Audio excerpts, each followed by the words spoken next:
yang dicintai Allah dan didekatkan oleh Allah kepadanya. Alhamdulillah wa syukurillah dengan rahmat dan ridha Allah serta kasih sayang Allah, kita dihadirkan oleh Allah di rumahnya Allah dengan digerakkan hati kita, digerakkan langkah kita sehingga bisa hadir di rumahnya Allah. Maka hadirnya tubuh ini, hadirkan pula ruhnya Allah di dalam akal dan hati kita, sehingga nanti apa yang disampaikan itu masuk di dalam akal kita, tersimpan di dalam hati, berwujud dalam kehidupan. Sebab ketika kita salah dalam menafsir Quran, maka akan jadi salah selamanya. Kalau sudah salah, langkah ini susah dibenarkan. Walaupun kita medianya Quran, ketika manusia salah dalam menafsir, maka yang hadir juga kekuatan iblis laknatullah. Maka persiapkan hatimu, jangan sampai tertidur zahir dan batinmu. Kalau sudah tertidur, pasti telingamu nanti jadi tuli dan hatimu nanti mati. Nah, kalau ini yang terjadi, ini azab Allah. Azab Allah, kata Allah, hatta Allah ala qulubihim wa ala sam'ihim wa ala absarihim gishawatin wa lahum azabun azim. Ini azab yang paling pedih dari Allah. Kenapa azab yang paling pedih? Ketika disebut matamu buta, itu satu azab yang pedih. Nanti kalau udah mata ini buta, telingamu tuli. Kalau sudah telingamu tuli, hatimu pasti mati. Nah, mata buta di sini jangan selalu diartikan secara syariat itu matanya buta. Disebut mata buta itu ketika kalian hadir di sini, matamu tertidur, itu disebut matanya buta. Nah, ketika mata ini tertidur, itu bukan kerjaan malaikat. Jangan salah tafsir, orang tidur kerjaannya malaikat, orang matanya melek disebut kerjaan iblis laknatullah. Ini terbalik. Orang tertidur itu karena kerjaan iblis laknatullah. Gak suka dengan kita ngaji, dan Allah juga ikut marah. Kenapa Allah gak suka? Ya tadi, ketika kita hadir, kita tidak berusaha menghadirkan Allah, matanya buta. Maka ketika manusia ngaji, berangkat ngaji itu sulit. Iblis itu, kalau orang pernah belajar ilmu fikih, dari kecil diajarkan senjatanya cuma 3. Yang pertama itu selimut, yang keduanya itu tepung, yang ketiganya itu paku. Jadi ketika kalian mau ngaji ke sini, itu diselimuti sama iblis. Zahirmu diselimuti, maka malas kamu ngaji. Leha-leha aja. Oh, zahirnya bisa, hatimu diselimuti iblis supaya gak berangkat ngaji. Tiba-tiba kita dapat hidayah Allah, berani kita berangkat. Ngaji sayang, berangkat kita ngaji. Itu luar biasa itu, lolos dari jebakan Batman yang pertama. Sampailah kita di sini. Sampai sini iblis gak mau diam, bala tentaranya dikirim. Digunakan tepung tadi, dibikin tidur kita. Itu kerjaan iblis tuh, supaya tidur. Maka kata Allah, azabul harik, azab Allah yang paling besar itu ketika ada santapan rohani begini kau tidur.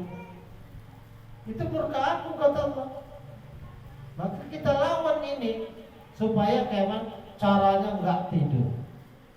Karena iblis pasti dibuat tepungnya biar kita pada tidur. Kalau sudah tidur pasti telinganya sudah tuli. Mana ada orang tidur telinganya mendengar? Mana ada itu? Terus orang tidur telinganya mendengar, hatinya hidup, ada. Ketika dia sudah tertidur pasti telinganya itu tuli. Nah itu umpama kita berhasil, saya berhasil nggak tidur. Mata kita bertentang, sadar, ingatin guru, terus hati kita masih ada hidayah, suruh bangun. Mata kita bisa bangun, melek, nggak ngantuk. Itu hidayah Tapi selesai ke iblis, gak selesai. Dikasih sama iblis paku, biar gak tenang, gelisah. Duduknya kesat, masuk di otak, kapan yang ngajinya selesai. Biar gak konsentrasi. Itulah iblis. Jadi orang yang paling dimukai Allah itu, kata Allah, ketika aku menyampaikan firmanku, kau tertidur. Ini murkanya Allah. Kalau gak percaya, kalian kerjalah apapun instansimu. Ketika komandanmu ngasih wacana atau pemimpin perusahaan ngasih nasihat, kau tidur, marah besar itu. Kurang ajar. Lagi dikasih wawasan, kasih pandangan, kita tidur ngedengkur. Itu manusia. Apalagi Allah. Maka kita lawan. Jangan, makanya di dalam hati tidurnya orang berpuasa itulah ibadah. Maksudnya bukan tidur kita puasa siang-siang tidur, bukan. Siapa orang mampu menidurkan keinginan tidurnya itu dengan puasamu, itulah orang yang beribadah.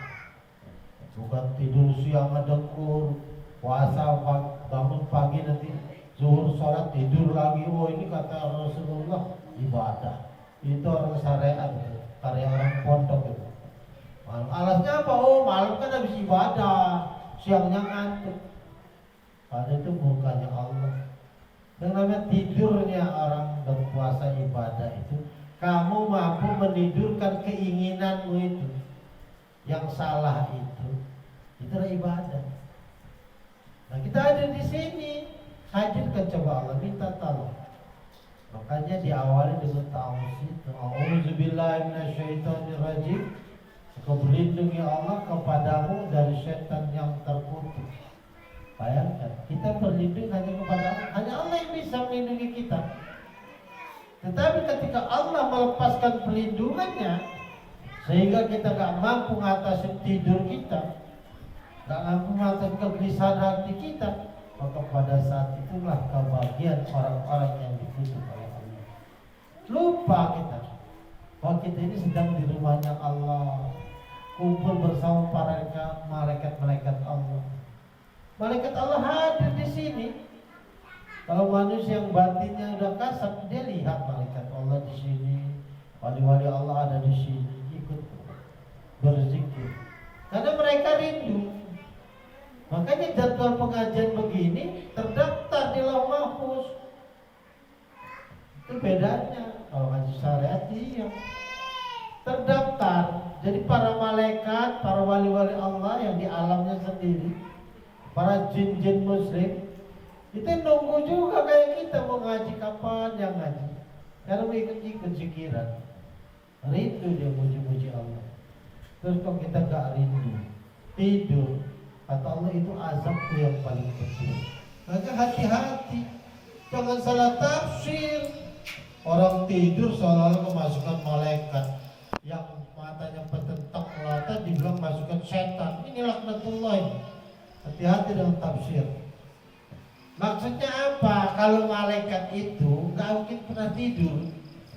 Yang gak tidur di alam ini Allah dan malaikat yang bertidur. Kok malaikat gak tidur, gak punya nafsu. Itu beda. Malaikat itu tidak punya nafsu. Jadi dia tidak punya keinginan tidur, tidak punya keinginan makan, tidak tertarik dengan pasangan jenis, ada. Karena dia juga tidak punya jenis. Jadi ketika manusia didampingi malaikatnya Allah, pasti dia tidak tertidur. Dia orang-orang yang mampu matanya bertentang dalam urusan agama, pasti ada malaikat di sekitar dia yang mendampinginya. Itu jelas itu. Nah, ketika kita tertidur, malaikatnya nggak ada. Yang hadir sama setan, laknatullah. Kok kita tidur ya, setan sama kayak kita, punya nafsu, punya keturunan berkembang biak.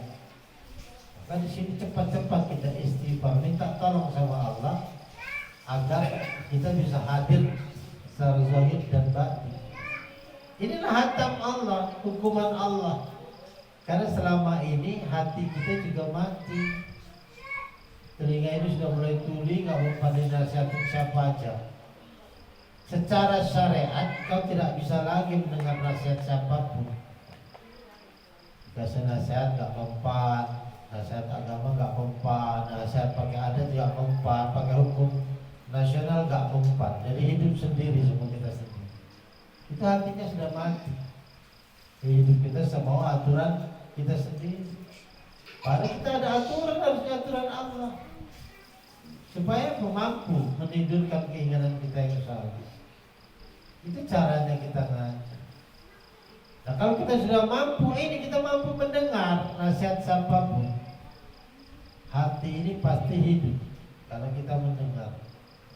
Nah kalau hati ini hidup, ya semua jadi hidup. Sumbernya adalah hati kita. Kata Rasulullah, apabila hatimu baik, baik semuanya.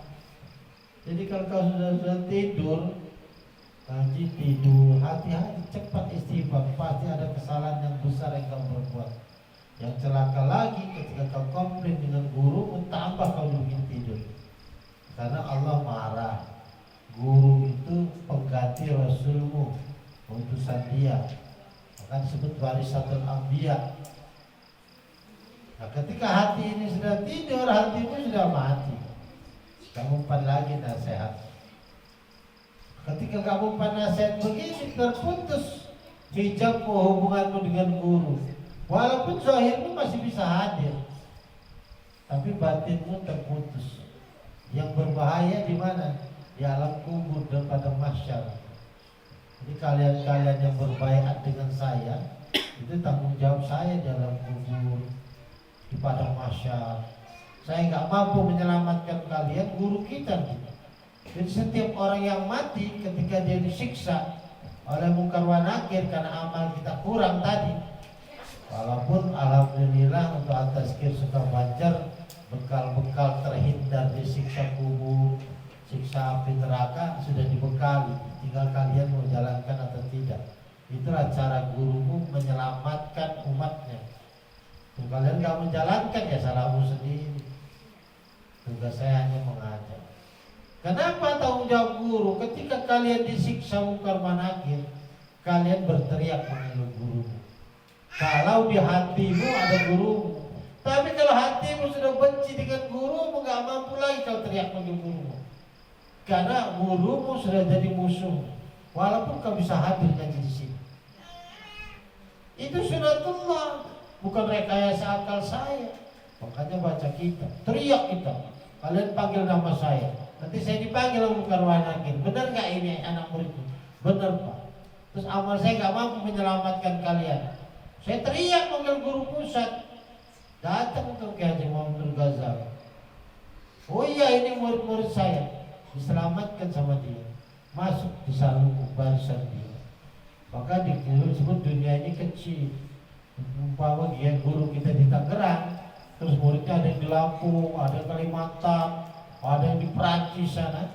Pas mati, itu bergabung sama guru semua, mendekat, bisa merapat lagi. Tapi secara baik. Jadi kita tanpa sadar dipindahkan makam kita ini mendekati makamnya guru. Kenapa dipindahkan? Karena guru ahli surga, yang punya hak menyelamatkan umatnya sebanyak-banyaknya.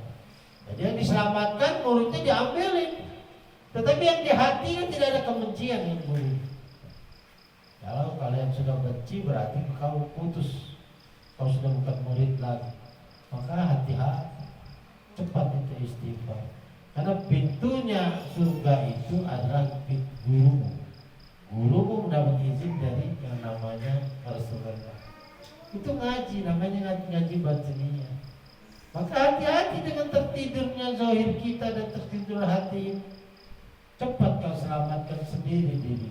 Kalau salah masih terus ngantuk, ada apa saja, pasti kau koreksi dirimu. Cepat kau periksa hatimu. Kalau masih ada kebencian, ada ketidaksukaan, cepatlah istighfar. Kalau kau biarkan, kau tambah ngantuk itu. Karena Allah murka. Allahnya murka. Kalian hadir bukan untuk menghadirkan iman, tapi kalian datang membawa iblis. Kata Tuhan. Karena setiap yang hadir itu gak semuanya membawa iman. tujuannya lain-lain. Maka cepat. Coba orang ngaji, orang sholat, orang zakat, puasa, itu belum tentu beriman. Ini jangan dianggap maaf orang yang dipanggil ayah sholat langsung sholat, oh tandanya beriman. Tidak. Itu tandanya orang Islam. Tandanya orang Islam itu diajak sholat, diajak puasa, diajak zakat, sedekah. Itu baru tandanya orang Islam. Tapi belum beriman. Ketika kau mengatakan saya umat Muhammad, kamu nyatakan beriman Tuhanku Allah, diuji sama Allah. Yang punya duit diuji, gak punya duit, banyak masalah. Punya iman gak kamu? Kamu gelisah, ketakutan, wah macam-macam, gak beriman. Sholatmu kemana? Itu bedanya. Jadi orang sholat itu belum tentu beriman. Orang zakat, sedekah, orang haji. Tapi orang beriman itu pasti sholat, pasti zakat, sedekah, pasti puasa. Itu bedanya di sini. Kita sadar kita dibuktikan sama Allah. Diuji kita dengan penyakit, tengkatnya sehat-sehat atau dikasih sakit. Benar gak kamu imanmu itu Tuhannya Allah? Kasih ujian, larinya ke Allah enggak? Kalau larinya ke Allah kau masih beriman. Tapi kalau kau larinya kepada selain Allah, ini tidak beriman. Munafikun kata Allah, musyrikun sang pendusta agama. Karena kita setiap hari menyatakan Tuhan ke Allah, Nabiku Muhammad Rasulullah. Jadi setiap orang sholat itu pasti bersahadat. Tapi orang syahadat belum tentu sholat. Ini harus disadari. Ini imbasnya luar biasa. Maka coba hidupkan mata zahirmu dan mata batinmu. Nanti telingamu hidup. Dikasih nasihat itu cepat. Gak perlu dikasih nasihat. Kita melihat aja karena mata ini terbuka. Mana itu iman, mana itu bukan, kita sadar. Kenapa? Telingamu mulai mau menerima, hatimu hidup.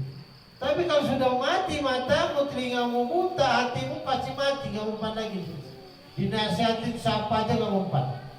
Sudah merasa paling benar. Ini yang paling berbahaya. Maka kata guru pusat itu, yang paling susah itu ketika membawa gerbongnya macet, karatan. Kalau cuma gerbongnya macet masih bisa ngeglitik, masih enak. Lokomotifnya ini membawanya agak mudah. Tapi kalau sudah macet, karatan, gak susah.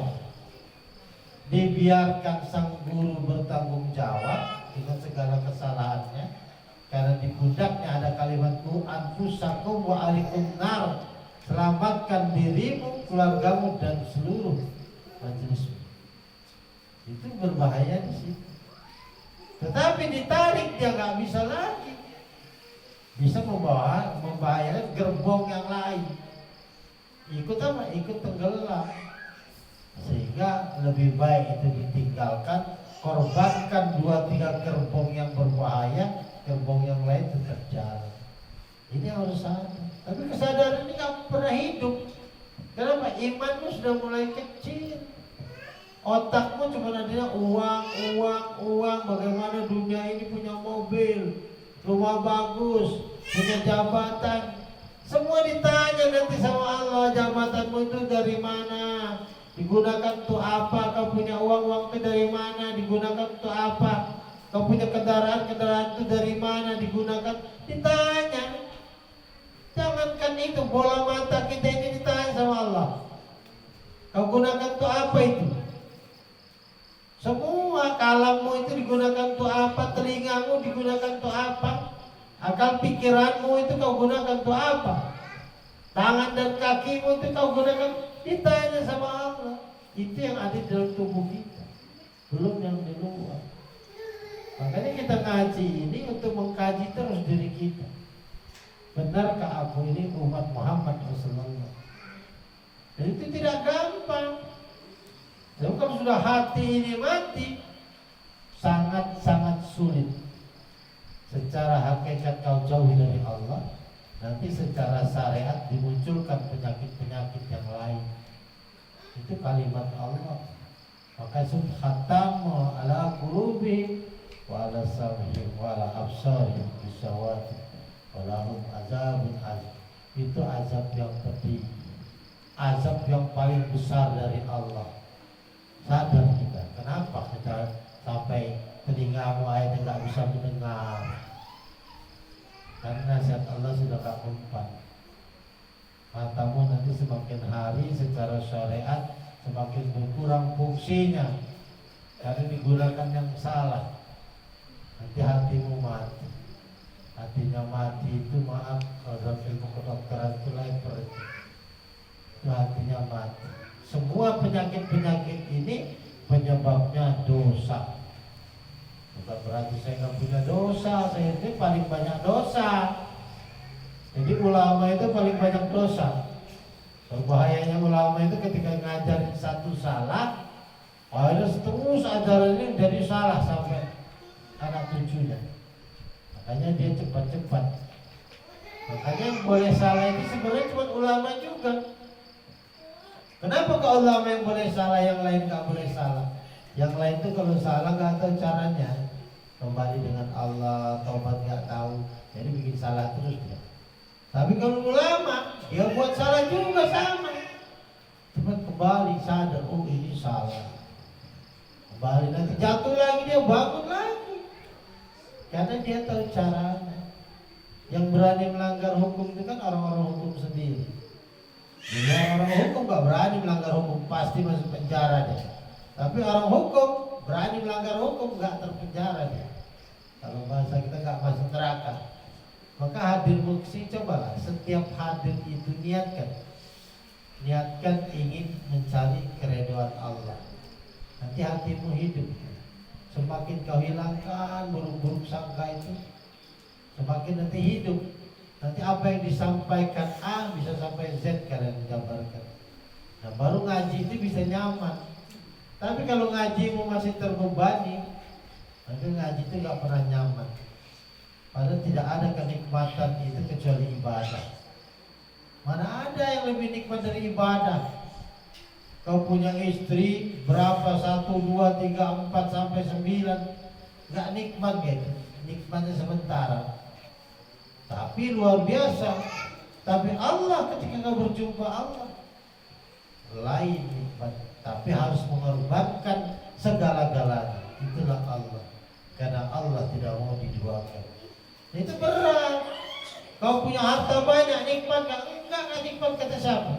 Kalian punya duit gak usah miliaran, ratusan juta, cuma ditaruh di kantong tuh, kalau nggak dicatat di rekening. Makan ya gak mungkin ratusan juta. Paling mahal-mahal makan itu 1 juta. Ya sudah, itu sudah. Kalau bisa makan lagi kita nggak bisa. Sudah makan ya berhenti. Tapi nikmat bersama Allah melampaui segalanya.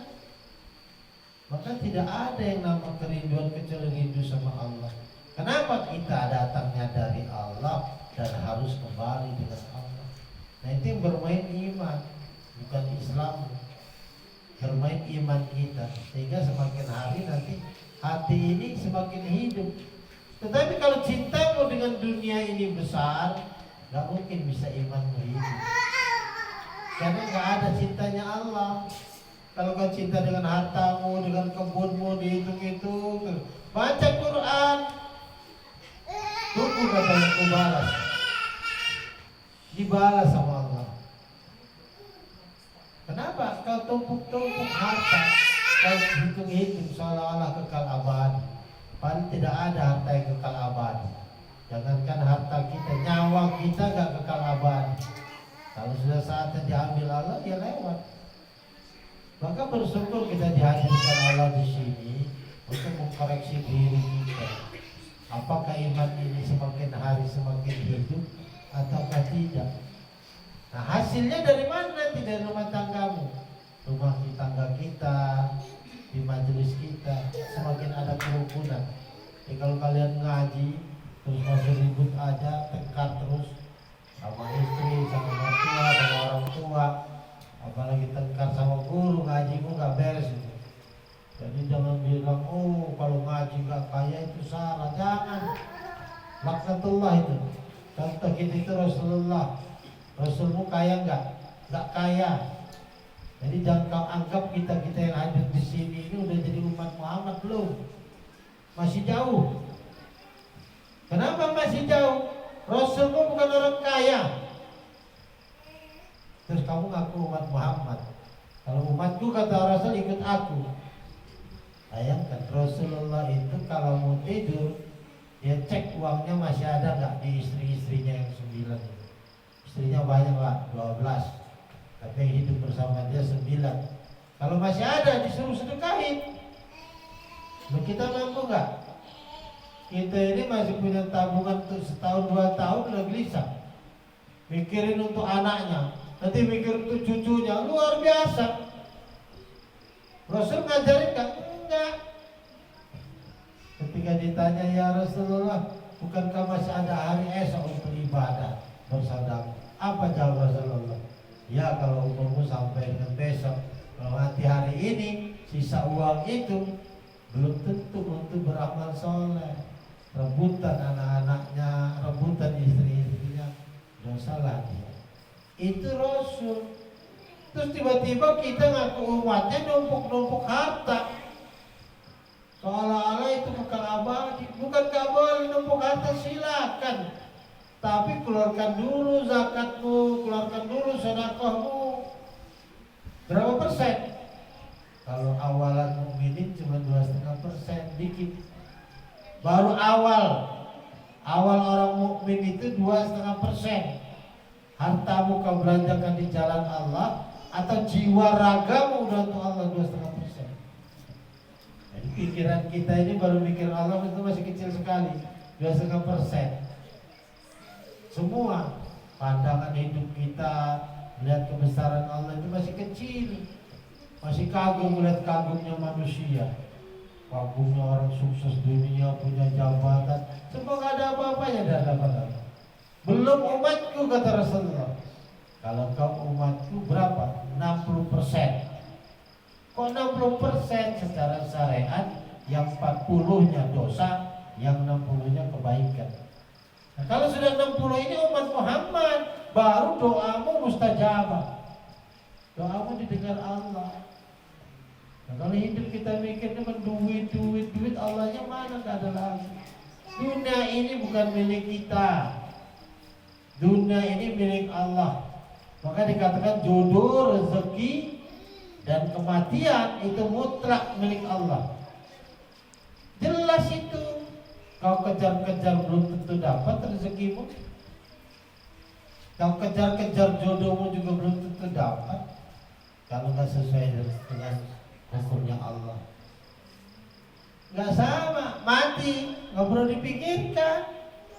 Paling kita minta doa, kenapa dipanjangkan umur. Kalau mati sekarang amalnya belum sampai kembali dengan Allah. Cuma itu. Kenapa urusan Allah? Terus tiba-tiba kok kita mati-matian cari dunia, harus kaya. Allah murka itu, gak ada perintahnya kejar dunia itu. Kejarlah akhiratmu, duniamu nanti ku angkat kata Allah. Tapi kalau kau kejar duniamu, kau pasti kehilangan akhirat. Jadi orang-orang yang sibuk dunia itu bohong bisa ibadah. Kenapa pikiran itu mah dunia, akhiratnya hilang. Nah, kita dihadirkan sama Allah malam ini di sini. Coba belajar hadirkan Allah di dalam akal kita, di dalam hati kita. Hingga yang kata guru gerbong-gerbong yang macet yang sudah berkarat itu bilang, kenapa berkarat? Di hatimu buruk sangkanya tinggi. Sudah susah itu dibenahi. Dipaksa rontok, gak dipaksa tambah tebal karatnya. Lawannya bagaimana? Taubat, minta ampun dengan Allah sebelum terlambat. Kalau tidak kau yang dikorbankan, pasti dikorbankan daripada membahayakan yang lain. Maka saya mengajak setiap hadirmu ke sini, niatkanlah kita itu mencari reda Allah. Terus saya kan sakit Pak, Allah reda sembuh itu. Jadi yang menyembuhkan itu bukan saya. Kalian saya bimbing, saya didik bagaimana kau hidup mengikuti aturan Allah. seluruh penyakit itu sembuh, penyakit apapun. Kau nggak sembuh-sembuh Pak, karena kau hidup belum ikut peraturan Allah. Begitu juga ekonomi. Ekonomi saya kau macet Pak, ya karena belum ikut peraturan Allah. Tidak ada Allah itu zalim. Allah itu maha segala maha. Hanya saja kita yang nggak pernah yakin dengan kemampuannya Allah. Kita lebih yakin melihat kemampuan manusia. Padahal manusia bisa bergerak, bisa bernapas, dan segalanya itu datangnya dari Allah. Demikian yang saya sampaikan. Lebih kurang saya mohon maaf, saya renal batinan. Assalamualaikum warahmatullahi wabarakatuh. Waalaikumsalam. Ya, kita bersalat malam, salatan yang